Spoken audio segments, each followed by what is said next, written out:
שלום לכם. בדיון שהתקיים בוועדת החוץ והביטחון של הכנסת באפריל 2002, עלתה האפשרות של פינוי יישובים מגוש קטיף, ואז אריאל שרון טבע את המשפט המפורסם, דין נצרים כדין נגבה ותל אביב, וקבע, פינוי כזה רק יעודד טרור ויגביר את הלחץ עלינו. שנתיים אחר כך, זה היה אותו אריאל שרון בדיוק שקבע, עד סוף 2005 לא יישאר אף יהודי ברצועת עזה. כששאלו את שרון איך גירוש גוש קטיף מסתדר עם דין נצרים כדין תל אביב, או עם פינוי כזה רק יעודד את הטרור, אריאל שרון השיב בלי למצמץ. דברים שרואים מכאן לא רואים משם. אלה חברים שלמרות ששרון הוא זה שמזוהה עם המשפט הזה, הוא לא באמת לבד. ב-2017, כשנפתלי בנט היה חבר בקבינט המדיני-ביטחוני, הוא קבע, ואני מצטט, ירי רקטות של חיזבאללה על ישראל מהווה הכרזת מלחמה של מדינת לבנון על ישראל. והשבוע, כשהחיזבאללה ירה 21 רקטות על ישראל, בנט נשאל מה הוא מתכוון לעשות, והוא אמר לעיתונאים, הכל טוב. למה? כי דברים שרואים מכאן לא רואים משם. רוצים עוד אחד? יש. ביוני 2020, אחרי שהממשלה העלתה להצבעה בכנסת את החוק הנורווגי, אמר יאיר לפיד שאז היה באופוזיציה את הדברים הבאים, ואני מצטט. באישון לילה, אמר לפיד, כמו גנבים העבירה הקואליציה את חוק הג'ובים הנורווגי. 110 מיליון שקל לכיסאות ומקורבים ועוד איזה אאודי 8 לחליפי. ממשלת נתניהו החמישית, אמר אז לפיד, שוברת את כל שיאי הניתוק והאטימות. מי שהחזיקה אז באותה דעה ממש הייתה חברת הכנסת מרב מיכאלי, שצייצה אז, ואני מצטט, כשמקצצים תקנים בביטוח לאומי ושירות התעסוקה בשביל לממן ממשלה מנופחת, לא מעבירים חוק שיביא עוד הוצאות על עוד חברי וחברות כנסת. לא צריך לנחש נכון, ששנה בדיוק לאחר מכן, שניהם הצביעו בדיוק בעד אותו חוק. למה? כי דברים שרואים מכאן לא רואים משם. ורק בשביל שלא תגידו שאני סתם ממורמר, אז הנה עוד אחד. ביוני 2019, כשטרור הבלונים היכה בשדות עוטף עזה, כתב השר שוסטר, שאז היה רק חבר כנסת, את הדברים הבאים, ואני מצטט. לראש הממשלה, כל זה הוא כתב לא מזיז. שריפת אתרי הנצחה לחללי צה"ל או שדות חקלאיים, הם לא תמריץ מספק לשינוי מדיניות הסטטוס קוו מול רצועת עזה, והעתיד היחיד, כתב שוסטר, שראש הממשלה מבטיח לתושבי עזה, ומה שהיה הוא שיהיה. והשבוע, לעומת זאת, בעקבות שריפת דומה לחלוטין שפרצה באותו אזור, אמר חבר הכנסת שוסטר, שבינתיים גם הפך לשר, את הדברים הבאים, ואני שוב מצטט. אני רואה בלונים במקום רקטות. בעבר, כששלטונות עזה רצו לרמוז שמשהו לא מתנהל נכון, אמר שוסטר, הם היו יורים עלינו טילים. כעת, הם משגרים בלונים. וכך, גם השר הנכבד הצטרף למקהלה ששרה, דברים שרואים מכאן, לא רואים משם. וזה, חברים, בלי שעסקנו באיש שכתב בספר שלו שלא צריך סגרים, ושאפשר לנצח את הקורונה בשני רגעים, ועכשיו הוא שואל את עצמו מי החכמולוג שכתב את הספר הזה. אז עם יד על הלב, חברים. שאלתם את עצמכם איך זה יכול להיות? איך זה שאדם שמבטיח שגוש קטיף הוא נכס ביטחוני מסוגל לגרש אלפי אנשים מהבית בטענה שמה שרואים מכאן לא רואים משם?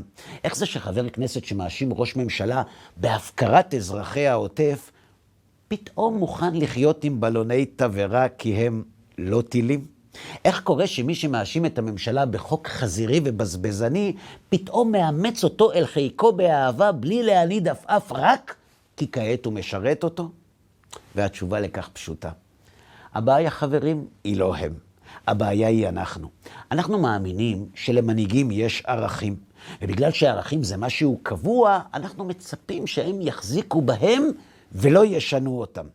אנחנו, חברים, מאמינים בצדק. אנחנו מאמינים שצדק הוא תמיד אותו צדק. לכן כשאנשים משחקים איתו, אנחנו מתאכזבים. אבל בואו נחשוב קצת אחרת. בואו נחשוב שלא אנחנו אלו שאמורים לשרת את הצדק, אלא הוא, הצדק, זה שאמור לשרת אותנו. פתאום הכל מסתדר. למה? פשוט מאוד. כי כשהחוק הנורווגי מרחיק אותנו מהשלטון, אז הוא רע, כי הוא לא משרת אותנו. וכשהוא מאפשר לנו לשלוט, אז הוא טוב, בגלל שעכשיו הוא כן משרת אותנו. כשגוש קטיף משרת אותנו, אז תושבי הגוף הם חלוצים, והם לא פחות מהשכפ"ץ של המדינה. וכשהם כבר לא משרתים את הצרכים שלנו, הם נטל שצריך לפנות אותו עד 2005.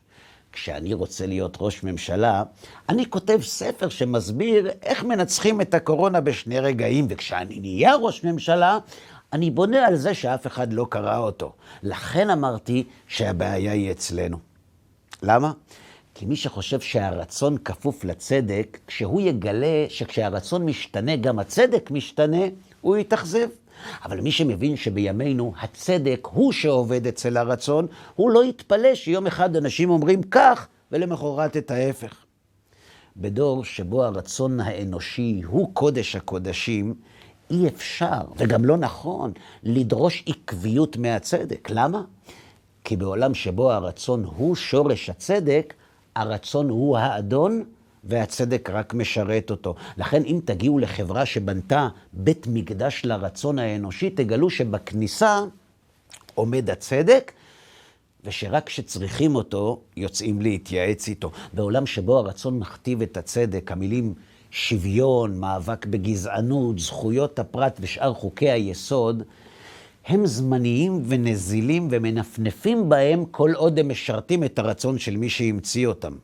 בעולם של מוסר אנושי, גם הצדק הוא אנושי. וכמו שהראשון יחסי, כך גם השני, וזה כתוב במפורש. בפרשת השבוע, בפרשת שופטים, כשמשה מדבר עם בני ישראל על הצדק, הוא כותב, שופטים ושוטרים תיתן לך בכל שעריך, ושפטו את העם משפט צדק. לא תתה משפט ולא תכיר פנים ולא תיקח שוחד, כי השוחד יעבר עיני חכמים ויסלף דברי צדיקים. צדק צדק תרדוף למען תחיה וירשת את הארץ. אלה חברים, שבדיוק כאן עולות כמה שאלות. א', הרי משה כבר כתב ושפטו את העם משפט צדק, אז למה צריך לכתוב שוב צדק צדק תרדוף? דבר שני, למה משה כותב פעמיים צדק צדק תרדוף? וחוץ מזה, ממי הצדק בורח שאנחנו צריכים לרדוף אחריו? והתשובה פשוטה. בפרשת השבוע משה רבנו מסביר לבני ישראל שלדרוש צדק זה יפה, אבל זה לא ממש רציני. למה? כי לכולם יש צדק, כולם מדברים בשם הצדק. השאלה היא אם הם שייכים לצדק, או שהצדק שייך להם.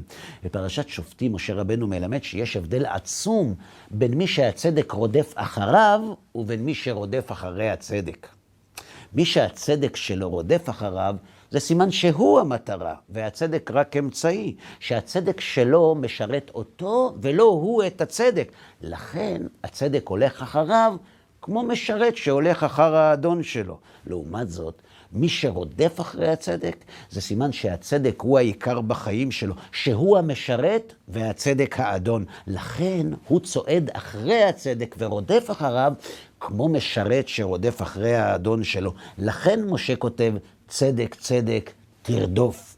כי הרדיפה אחרי הצדק מלמד מי האדון ומי המשרת, מי העיקר ומי הטפל, מי האמצעי ומי המטרה. לכן משה כותב גם פעמיים צדק צדק, כדי שנדע שאין צדק שרואים מכאן ורואים משם. או כפי שכותב רבנו בחיי, כי אלה הם הדברים שאפשר לו לאדם להרע לעצמו ולאחרים. ועל כן בא כפל הלשון, לרדוף אחר הצדק הן לרווח והן להפסד. וזה שנאמר, שארית ישראל, כותב רבנו בחיי, לא יעשו עוולה ולא ידברו כזב. במילים האלה, חברים, רבנו בחיי מסביר שההבדל בין צדק לעוולה לא תלוי בצדק עצמו, אלא בשאלה אם דורש הצדק דורש מעצמו את מה שהוא דורש מאחרים או לא. אם כן, זה צדק, אבל אם יש בו כזב, באותו רגע הצדק הטהור הופך לעוולה אפלה.